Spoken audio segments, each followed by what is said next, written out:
সনাতন ধৰ্মত দৈনিক উপাসনাক অতি গুৰুত্বপূৰ্ণ বুলি গণ্য কৰা হয়। মানুহে নিজৰ প্ৰিয় ঈশ্বৰক পূজা কৰে। ইয়াৰ অনুপাতে আমাৰ ইচ্ছা পূৰণ আৰু আমাৰ সুখ দুখ দূৰ কৰিবলৈ আমি তেওঁৰ ওচৰত প্ৰাৰ্থনা কৰোঁ। ভগৱানেও সুখী হৈ ভক্তক আশীৰ্বাদ দিয়ে। কিন্তু বহু সময়ত মানুহে এনে কিছুমান ভুল কৰি পেলায়, যাৰ বাবে বেয়া পৰিণতি বহন কৰিবলগীয়াও হ'ব পাৰে।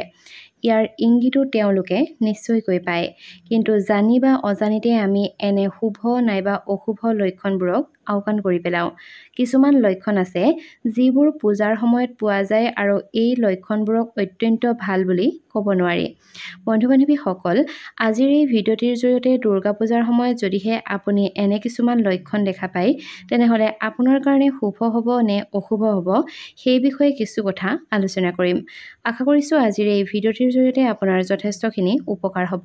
ভিডিঅ'টিৰ আৰম্ভণিতে কৈ দিওঁ, নিতৌ এনেধৰণৰ নতুন নতুন আপডেটসমূহ সকলোতকৈ আগত পাই থাকিবৰ কাৰণে আমাৰ চেনেলটি যদিহে এতিয়াও ছাবস্ক্ৰাইব কৰি লোৱা নাই, তেনেহ'লে প্লিজ চেনেলটি ছাবস্ক্ৰাইব কৰি কাষত থকা বেল আইকনটো প্ৰেছ কৰি ল'ব। পূজাৰ সময়ত যদিহে আপোনাৰ লগতো এনে ঘটনা সংঘটিত হয়, তেনেহ'লে ইয়াক অত্যন্ত অশুভ বুলি কোৱা হয়।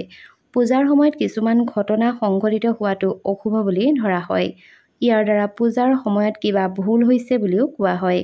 গতিকে পূজা সযতনে কৰক, নহ'লে ভগৱানৰ খঙো উঠিব পাৰে। পূজাত হাত জ্বলি উঠা। পূজাৰ চাকি জ্বলোৱাৰ সময়ত, চাৱন পূজন কৰাৰ সময়ত যদিহে আপোনাৰ হঠাতে হাত পুৰি যায় নাইবা হাত জ্বলি যায়, তেনেহ'লে ঈশ্বৰক সাৱধানে পূজা কৰা উচিত। ই এক লক্ষণ।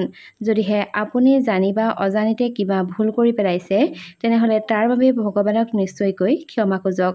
লগতে ধৰ্মীয় আচাৰ ব্যৱহাৰ সঠিকভাৱে কৰিবলৈ যথোপৰনাস্তি চেষ্টাও কৰক। পূজাৰ সময়ত বাৰে বাৰে হামিয়াই থকা। পূজাৰ সময়ত বাৰে বাৰে হামিয়াই থকাটো একেবাৰে ভাল নহয় বুলি কোৱা হয়। ইয়াৰ দ্বাৰা আপোনাৰ ভিতৰত কিবা এটা নেতিবাচকতা উপস্থিত থকাৰ ইংগিত পোৱা যায়। সেইবাবে আপোনাৰ চিন্তাৰ বিশুদ্ধতাৰ প্ৰতি গুৰুত্ব দিয়া উচিত। ঈশ্বৰক পূজা কৰা উচিত যাতে আপোনাৰ ভিতৰৰ পৰা নেতিবাচকসমূহ ইতিমধ্যেই শেষ হৈ যায়। ঘৰৰ নাইবা মন্দিৰত হঠাতে জুই জ্বলি উঠা। ঘৰৰ মন্দিৰত যদিহে জুই লাগে, তেনেহ'লে সেয়াও এক অত্যন্ত অশুভ ঘটনা।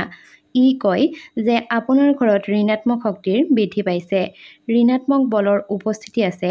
আৰু যদিহে হঠাতে ঘৰখনত বহুত বেছি কাজিয়া হ'বলৈ ধৰে, কোনো ডাঙৰ কাৰণ নোহোৱাকৈ বাৰে বাৰে ঘৰত মানুহৰ স্বাস্থ্যৰ অৱনতি ঘটে, তেনেহ'লে ঘৰখনত নেতিবাচকতা বৃদ্ধি পোৱাৰ লক্ষণ বুলি জানিব লাগে। এনে পৰিস্থিতিত সজাগ হোৱা উচিত। লগতে নিয়ম নীতি অনুসৰি আপুনি ঈশ্বৰকো পূজা কৰা উচিত।